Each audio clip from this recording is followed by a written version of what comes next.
ત્યારે આજે આદિવાસીઓને આ સરકારોએ મજદૂર બનાવી દીધા છે।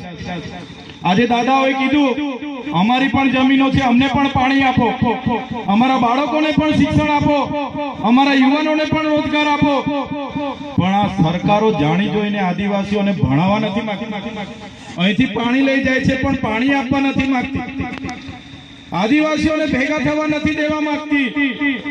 આગળ પાનવડમાં કાર્યક્રમ હતો અને પરવાનગી નહીં આપવામાં આવી। આદિવાસી 5મી અનુસૂચિ વિસ્તારમાં રહી છે, આદિવાસીઓનું સ્વશાસન એમાં લખેલું છે, બંધારણની આર્ટિકલ 241 ક તમે વાંચી લેજો। આદિવાસી વિસ્તારમાં જનજાગૃતિના કાર્યક્રમ માટે કોઈ મામલતદાર, ટીડીઓ પ્રાંત કે પોલીસની પરવાનગીની અમને જરૂર નથી ભાઈ। અમે આદિવાસી સ્વાયત્ત રાજવાળા છે અને જે લોકો આરએસએસ ની વિચારધારા વાળા કેટલાક લોકોને હાથા બનાવીને અમારા કાર્યક્રમ નહીં થાય, ચૈતર વસાવા અહીંયા નહીં આવે, એના માટેના કાર્યક્રમો પોલીસ પર દબાણ કરાવીને રદ કર્યા હોય તો એના 2-3 લોકો અહીંયા પણ આવીને વિડીયો બનાવતા હોય તો બનાવી લેજો। तुमको क्या लगता था नहीं लौटेंगे, तुमको क्या लगता था नहीं लौटेंगे, गलत। जब तक तोड़ेंगे नहीं तब तक छोड़ेंगे नहीं। हमको क्या अंडू पांडू गांडू समझ के रखा है क्या? ये आदिवासी है, आदिवासी, यहाँ आदिवासियों का राज चलेगा। हमें कोईना पर अधिकारों की भीख नहीं मांगता। संविधान में हमारा बाबा साहेब ने जयपाल सिंह मुंडाए आदिवासियों ने अधिकारों आप्या छे। आ शेड्यूल एरिया छे અને સંવિધાનમાં લખ્યું છે શેડ્યુલ એરિયામાં આદિવાસીઓનું સ્વશાસન, ગ્રામ સભાના પાવર છે, રૂઢિગત ગ્રામ સભાના પાવરો છે। ત્યારે આજે અમારા આદિવાસીઓને પાર્ટીઓના નામે લડાવવામાં આવે છે, ધર્મ સંપ્રદાયના નામે ભાગ પાડવામાં આવે છે, નવા જૂના નાના મોટા સંગઠનોના નામે વેચી દેવામાં આવ્યા છે। ત્યારે મારા યુવાનોને જાગૃત કરવા માટે અમે આવ્યા છે।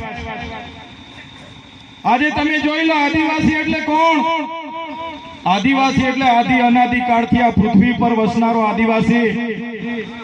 આદિવાસીઓનો ઇતિહાસ તમે વાંચી લેજો, મોહનજોદડો હડપ્પાની સંસ્કૃતિનો ઇતિહાસ વાંચી લેજો, સિંધુ ખીણની સંસ્કૃતિનો ઇતિહાસ તમે વાંચી લેજો।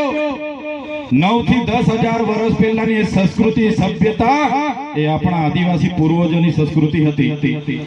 તમે રામાયણ ઉઠાવીને વાંચો,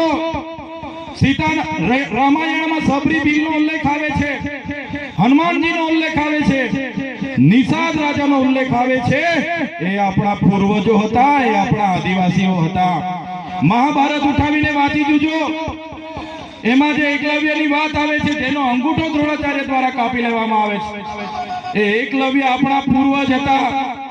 તમે મહારાણા પ્રતાપનો ઇતિહાસ વાંચો, જ્યારે અકબરે મહારાણા પ્રતાપના ચિત્તોડગઢ પર કિલ્લાનો ઘેરાવો કરીને બેઠા હતા, ખુદ મહારાણા પ્રતાપના પોતાના ભાઈ એમની સાથે નહોતા, ત્યારે પૂંજા ભીલથી સેના લઈને એમની સાથે ઊભા હતા। એ આપણા આદિવાસી હતા અને આપણા બધાના પૂર્વજો હતા। તમે શિવાજી મહારાજનો ઇતિહાસ વાંચી લેજો, જ્યારે ત્યાં મુગલોના આક્રમણો થયા, શિવાજી મહારાજ સામે ધનુષધારી જે દુદાબીલની સેના હતી તે આપણા પૂર્વજોની સેના હતી। સાથીઓ, તમે માનગઢનું યુદ્ધનો ઇતિહાસ વાંચી લેજો, ગુરુ ગોવિંદસિંહની આગેવાનીમાં સ્વાયત્ત રાજની સમસભા મળી, 1507 લોકોને ત્યાં અંગ્રેજોએ ગોળીબારમાં મારી નાખ્યા, 900 લોકો ત્યાં ઘાયલ થયા, ગુરુ ગોવિંદજીને આજીવન કારાવાસની સજા આપી। એ વખતની લડાઈ જો કોઈ લડતા હોય અંગ્રેજો સામે તો એ આપણા પૂર્વજો હતા। દેશમાં 1857ના વિપ્લવને સૌથી પહેલાની લડાઈની વાત કરવામાં આવે છે, મંગલ પાંડેને સૌથી પહેલા શહીદોની વાત કરવામાં આવે છે। પણ તમે સંભાલ યુદ્ધ, જે વખતે પૂરા વિશ્વ પર અંગ્રેજોનું અડધા વિશ્વ પર રાજ હતું, જ્યારે જે સંભાલની ક્રાંતિ થયેલી, એ ક્રાંતિ આપણા આદિવાસી પૂર્વજોએ કરી હતી। એ પૂર્વજો આપણા હતા, એ સમાજમાંથી આવીએ છે। ટાટિયા ભીલ હોય, ખાદ્ય નાયક હોય, તિલકા માંજી હોય, જલકારી બાઈ હોય કે ગુરુ ગોવિંદગીરી હોય કે ભગવાન બિરસા મુંડા હોય, આદિવાસીઓની લડાઈ એ જમાનામાં અંગ્રેજો સામે હતી, અંગ્રેજોની સલ્તનત આપણે આપણા પૂર્વજોએ હચમચાવી દીધી. એ સમાજમાંથી આવીએ છે, બિરાદરમાંથી આવીએ છે.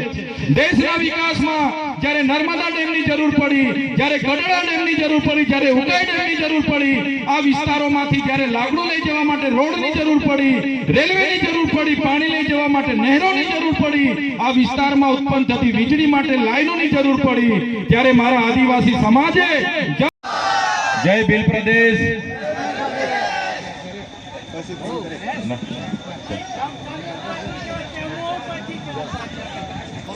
આ કાર્યક્રમમાં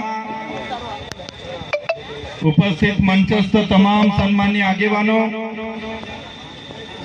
સામે બેઠેલા સરપંચશ્રીઓ, પદાધિકારીઓ, ગામ પંચાયતના, તાલુકા પંચાયતના સભ્યશ્રીઓ, જુદા જુદા ગામમાંથી પધારેલા વડીલો, માતાઓ, યુવાનો અને ભૂલકાઓ સૌ માટે એકવાર જોડ.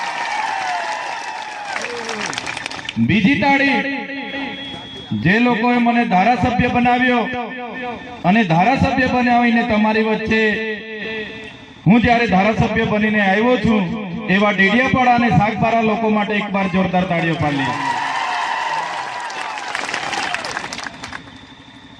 સાથીઓ, આગળના વક્તાઓએ કીધું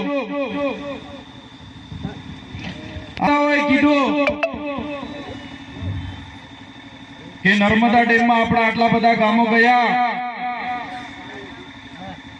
ત્યાં નેર નીકળી એમાં ગામોની જમીનો ગઈ, વીજળીની હાઈ ટેન્શન લાઈનોમાં જમીનો ગઈ, અને આપણે પાણી તો જોઈ શકીએ છીએ પણ પાણી આપણે પીવાના પાણી માટે પણ ફાફા મારવા પડે છે. ત્યારે આપણા નેવસિંહ સરપંચે અને નરેન્દ્રભાઈએ કીધું કે આ લોકો જો આવનારા દિવસોમાં પણ પાણી નહીં આપશે, ત્યારે હવે આઝાદીના તો 78 વર્ષ સુધી રાહ જોઈને બેઠા, પણ આવનારા દિવસોમાં પાણી નહીં આપે ત્યારે હવે કોઈ ધારણા કે આંદોલન કે આવેદન નિવેદન પત્ર આપણે કરવાનું થતું નથી. હવે નર્મદા નદી, નર્મદા ડેમ જ્યારે પણ એલાન અમારે કરવાનું થશે અમે એલાન કરીશું. તમે બધા આવી જજો, આપણે નર્મદાની મુખ્ય કેનાલ જ બંધ કરાવી દઈશું. પાણી બંધ. તમે 500 કિલોમીટર કચ્છમાં લઈ જાઓ છો, તમે 1000 કિલોમીટર નહીં પણ 5000 કિલોમીટર કાશ્મીર લઈ જાઓ. બોલો. તમે 500 કિલોમીટર કચ્છમાં લઈ જાઓ, તમે 500 ની 5000 કિલોમીટર કાશ્મીર લઈ જાઓ, અમને વાંધો નથી. પણ જે લોકોના ગામો ગયા છે, જે લોકોએ પોતાની મહામૂલી જમીનો આપી છે, એ લોકોને પીવા સુધાનું પાણી તમે આપવા નહીં માંગતા હોય તો આવનારા દિવસોમાં આદિવાસી સમાજ એક થશે અને નર્મદાની મુખ્ય કેનાલ બંધ કરવાની અમને ફરજ પડશે તો અમે બંધ કરાવી દઈશું. ઘણાને થતું હશે કે આદિવાસીઓ કોણ છે, આજની આ જનજાગૃતિની મીટિંગ કેમ રાખવામાં આવી, ત્યારે આદિવાસી કોણ છે એનો સંદેશો આપવા માટે સૌપ્રથમ સાદી અને સરળ ભાષામાં આદિવાસી કોણ છે હું સમજાવું તમને. આદિવાસી એટલે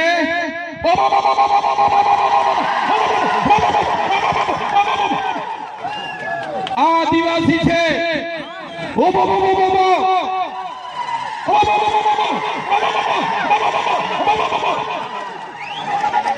આ અમારો આદિવાસી છે.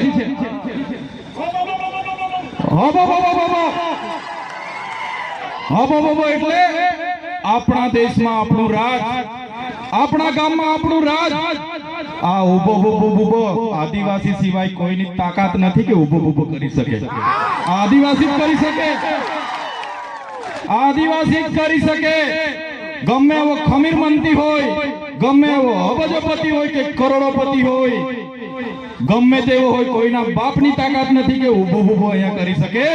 આ વિસ્તારમાં જો કોઈ ઉભો કરી શકે તે અમારો આદિવાસી કરી શકે છે, એનો પાવર છે.